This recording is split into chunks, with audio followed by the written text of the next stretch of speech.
ওয়াকফ মানে হচ্ছে dedication of the property to Allah. আমি আমার সম্পত্তি আমি আল্লাহকে ডেডিকেট করলাম।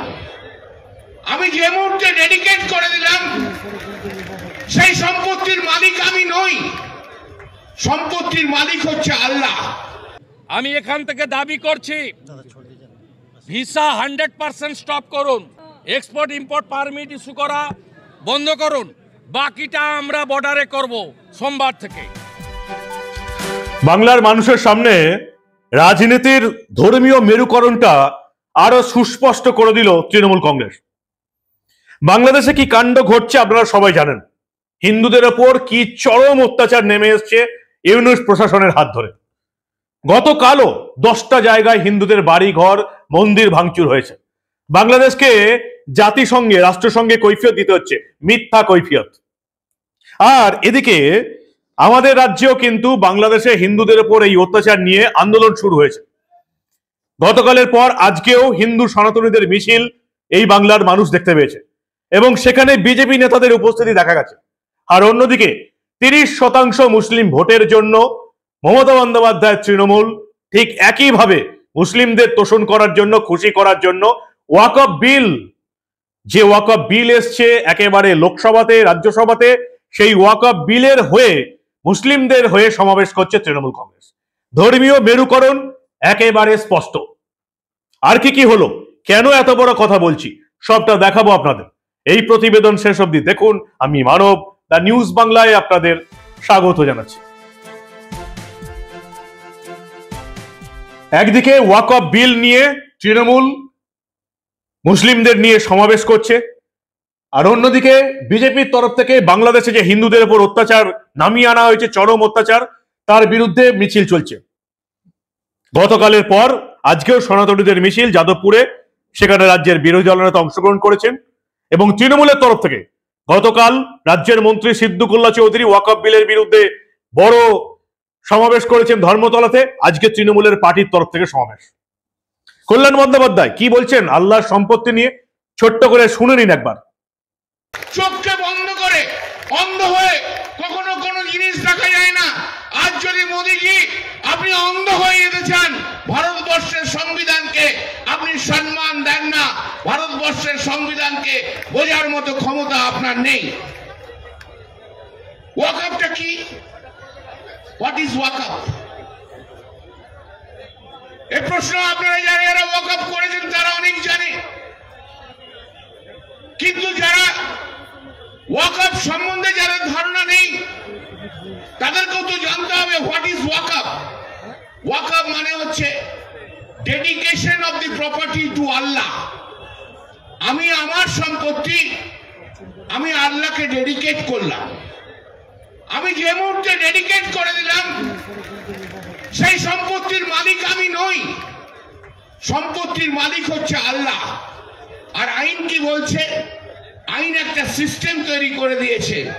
সেই সিস্টেমের মধ্যে, মেকানিজমের মধ্যে দিয়ে এই আল্লাহর সম্পত্তিকে যারা রয়েছেন, সে মুতুয়ালি বলুন, ওয়াকফ বোর্ড বলুন, ওয়াকফ কাউন্সিল বলুন, এবং সমস্ত ধর্মীয় মুসলিম, তারা দায়িত্ববদ্ধ ওয়াকফ প্রপার্টি, আল্লাহর সম্পত্তিকে তাকে ঠিক মতো মেনটেন করা। তাহলে আজকে এই আল্লাহর সম্পত্তি, ওয়াকফ সম্পত্তি, সেই সম্পত্তিকে আজকে কেড়ে নেওয়া হচ্ছে কেন? কেন সেখানে হাত দেওয়া হচ্ছে?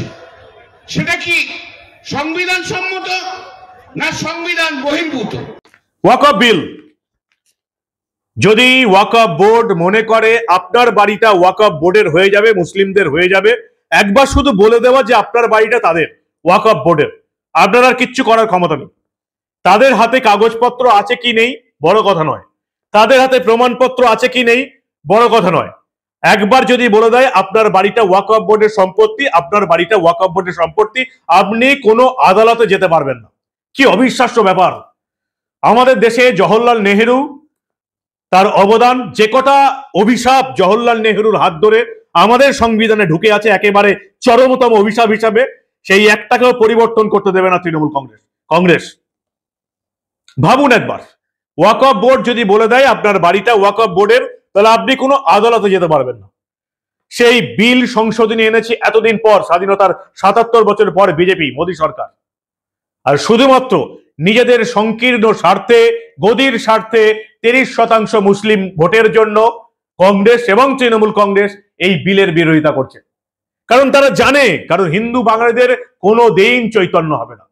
৩০% মুসলিম ভোট ইনট্যাক্ট করে রাখতে পারলেই এই রাজ্যে ২০২৬-এ আমরা আবার জিতবো, তৃণমূল কংগ্রেস জেনে গেছে। এবারে নির্বাচনও তাই হয়েছে, হারোয়া বিধানসভা নির্বাচন আইএসএফ পর্যন্ত ভোট পায়নি, সমস্ত মুসলিম ভোটটা তৃণমূলে গেছে। তাই যে ওয়াকফ বিল সবচেয়ে বেশি সংশোধনের দরকার, সেই ওয়াকফ বিলের বিরুদ্ধে মুখ খুলছে তৃণমূল কংগ্রেস। অবিশ্বাস্য ব্যাপার। এমনকি হিন্দুদের নাকের ডগায়, বুকের উপর দাঁড়িয়ে এই জওহরলাল নেহরুর এই অভিশাপ, ওয়াকফ বোর্ড, ওয়াকফ বিল এর হয়ে সপক্ষে কথা বলছে কল্যাণ বন্দ্যোপাধ্যায়, ফিরহাদ হাকিম, মমতা বন্দ্যোপাধ্যায়। অবিশ্বাস্য ব্যাপার। ফিরহাদ হাকিম তো চটে যাচ্ছেন। এই বাংলার ডাক্তাররা যখন বলছে, নার্সিংহোমরা যখন বলছে যে বাংলাদেশে হিন্দু অত্যাচার হচ্ছে, ভারতীয় জাতীয় পতাকাকে অবমাননা করা হচ্ছে, বাংলাদেশি রোগী দেখবো না, ফিরহাদ হাকিম খেপে গেলেন। কি বললেন শুনুন আপনারা। নিশ্চিতভাবে বাংলাদেশে যেটা হচ্ছে, আমাদের প্রবল আপত্তি আছে, কিন্তু একটা মানুষ যদি অসুস্থ হয়ে যায়, সে আমার শত্রু হলেও আমি তাকে সুস্থ করব। এটা হচ্ছে একটা ডাক্তারের ধর্ম, একটা চিকিৎসকের ধর্ম, একটা চিকিৎসা কেন্দ্রের ধর্ম। সুতরাং সেখানে আমাদের মানবিকতায় ইয়ে হবে। আমার যে ধরুন আমাকে একটা লোক খুন করতে এসেছি, তাকেও যদি চিকিৎসার দরকার হয় তাকে চিকিৎসা দিতে হবে না, এটা ঠিক না, এটা মানবিকতার পরিপন্থী নয়। শুধু তাই নয়, ফিরহাদ হাকিম এই ওয়াকফ বিলের সমর্থনে বলতে গিয়ে আর কি বললেন, একেবারে এই বাঙালি হিন্দুদের বুকের উপর দাঁড়িয়ে ভালো করে দেখুন আপনারা। কেন এই অবিচার প্রত্যেকটা মোমেন্টে? why I have to explain? কেন আমি বারবার করে জবাব দিতে হবে? কেন প্রমাণ করতে হবে যে আমি ভারতীয়? কেন প্রমাণ করতে হবে যে ভারত মাতার জয় বলে সেও ভারতের সন্তান, যে ভারত মাতার জয় বলে না সেও ভারত মাতার সন্তান? আমাকে কেন প্রমাণ করতে হবে? I feel insulted. আমাদের সম্মানহানি হয় যখন প্রত্যেকটা মুহূর্তে পরীক্ষা দিতে হয়, তখন নিশ্চিতভাবে সম্মানহানি হয়। আজকে প্রত্যেকটা ব্যাপারে শুধু ইস্কানি। হ্যাঁ, বাংলাদেশে যেটা হচ্ছে অন্যায় হচ্ছে। কল্যাণ যেটা বলে গেল ঠিক, যে আমরা যারা সংখ্যাগুরু, যে দেশের যে সংখ্যাগুরু সংখ্যালঘু তার ছোট ভাই, তাকে প্রোটেকশন দেওয়ার দায়িত্ব এখানে সংখ্যাগুরু হিন্দুদের, ওখানে মুসলমানদের। সেটা যদি না করে থাকে অন্যায় করছে।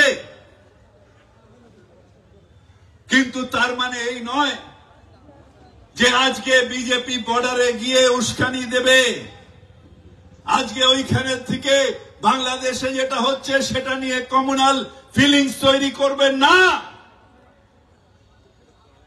বাংলাদেশে যেটা হচ্ছে অন্যায় হচ্ছে, আমরা সবাই উদ্বেগ। আর ওখানে শুধু সংখ্যালঘু খুন হয়নি, ওখানে একজন ফিল্ম পার্সোনালিটি খুন হয়েছে, ডাইরেক্টর খুন হয়েছে, ওই রাত্রিরে অনেক সংখ্যা মুসলিমরাও খুন হয়েছে। এই সরকারের এখন যে সরকার, সে তার নিষ্ক্রিয়তার জন্য অনেক খুন হয়েছে, কিন্তু তার প্রতিবাদ নিশ্চিতভাবে করা উচিত। কিন্তু তার মানে আমাদের কমিউনাল হয়ে যেতে হবে, আমাদের সুশ্রুরি দিতে হবে, আমাদের ডিভাইড এন্ড রুল করতে হবে না। আমাদের কনস্টিটিউশন তা বলে না। সবটাই হচ্ছে ৩০% মুসলিম ভোটের জন্য। যে ওয়াকফ বিল সংশোধনী দরকার, যাতে কোনো ওয়াকফ বোর্ড আপনার বাড়িটাকে নিজের বলে দখল করতে পারে, আপনার আদালতে যাওয়াটা দরকার, সেটাই করতে চলেছে মোদী সরকার। কাগজপত্র থাকতে হবে, তবে কারো বাড়ি, কারো জমি দখল করতে পারবে, যেটা এতদিন ছিল না। অভিশাপ, জওহরলাল নেহরুর অভিশাপ এই ভারতবর্ষের প্রতি। সেই সংশোধনীতে বাধা দিচ্ছে তৃণমূল কংগ্রেস। কেন? একটাই কারণ, ৩০% মুসলিম ভোট। আর কারণ তারা জানে বাকি ৭০% হিন্দু চিরজীবন ঘুমিয়েই থাকবে। তাদেরকে ১২০০-১৫০০ টাকার লক্ষ্মীর ভান্ডারে ভাতা এবং ভিক্ষায় কিনে নেওয়া যায়। এটাই হচ্ছে এখন আমাদের হিন্দুদের অবস্থা। দুদিন ধরে এই বাংলাদেশে হিন্দুদের উপর অত্যাচার নিয়ে দুদিন ধরে মিছিল চলছে এবং সেই মিছিলে বিজেপির তরফ থেকে সবাই অংশগ্রহণ করেছেন। শুভেন্দু অধিকারী পরিষ্কার জানিয়ে দিয়েছেন, যদিও ভারত সরকার বলছে বাণিজ্যে এখনো কোনো হেরফের হবে না, শুভেন্দু অধিকারী বলছেন সোমবারে পেট্রোল পাম্পে গিয়ে আমরা বাণিজ্য বন্ধ করে দেবো। ইমিডিয়েটলি বাংলাদেশের সঙ্গে সমস্ত বাণিজ্য বন্ধ করতে হবে। বাংলাদেশে হিন্দুদের পাশে দাঁড়িয়ে চিন্ময় মহারাজের মুক্তির দাবি তুলেছেন শুভেন্দু অধিকারী। দুদিন পর পর মিছিল হলো, দেখুন একবার। অধিকারীকে জিহাদি আগ্রাসন হচ্ছে কেন? পশ্চিমবঙ্গ সরকার জবাব দাও। বাংলাদেশে হিন্দু মন্দির জলা দেখে চুপ কেন? পশ্চিমবঙ্গ সরকার জবাব দাও। জেগেছে জেগেছে জেগেছে জেগেছে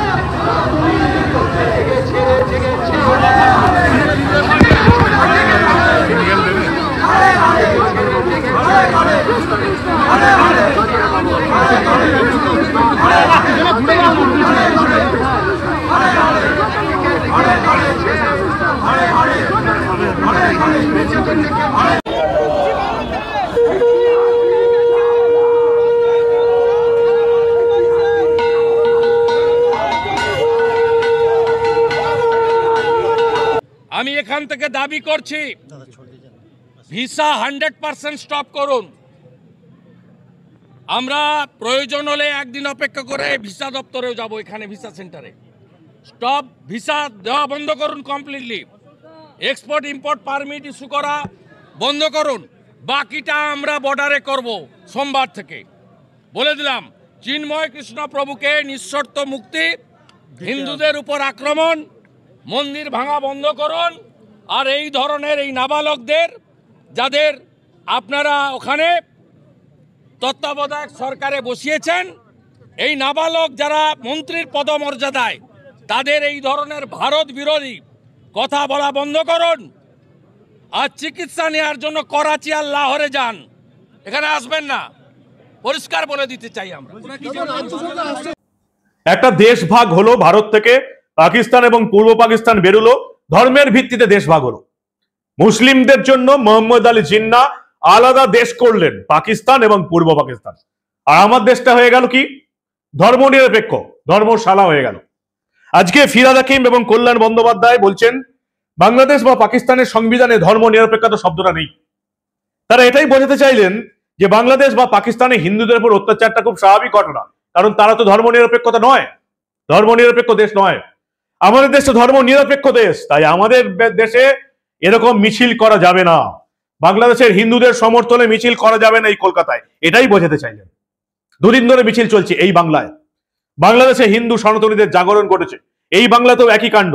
তৃণমূল চমকে গেছে, যেটা বিরোধী দলের নেতা নেত্রীরা করতে পারছেন না, সেটা যদি সনাতনী হিন্দুরা এই বাংলায় করে দেখিয়ে দেয়, বাঙালি হিন্দুদের জাগিয়ে দেয়, তাহলে তৃণমূলের পক্ষে বিপদ আছে।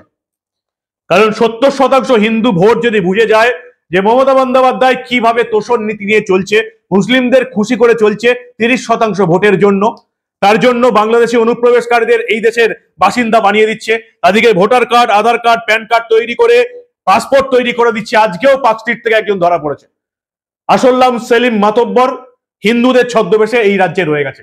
পাসপোর্ট কে তৈরি করে দিয়েছে? আধার কার্ড, ভোটার কার্ড, তৃণমূলের নেতা নেত্রীরা। কত বড় তোষণ নীতি করে শুধু এই রাজ্য নয়, এই দেশের ক্ষতি করে যাচ্ছে মমতা বন্দ্যোপাধ্যায়, তৃণমূল কংগ্রেস। সেটা এই 70% বাঙালি হিন্দু কবে বুঝবে, সেটাই এখন অপেক্ষার।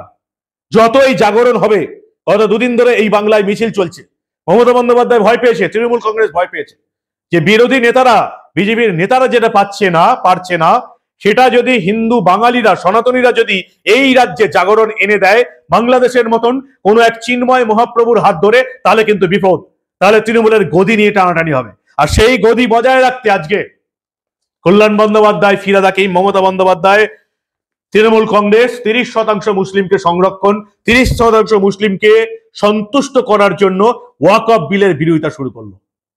হিন্দু বাঙালিরা কবে বুঝবেন? এটাই হচ্ছে সবচেয়ে বড় প্রশ্ন।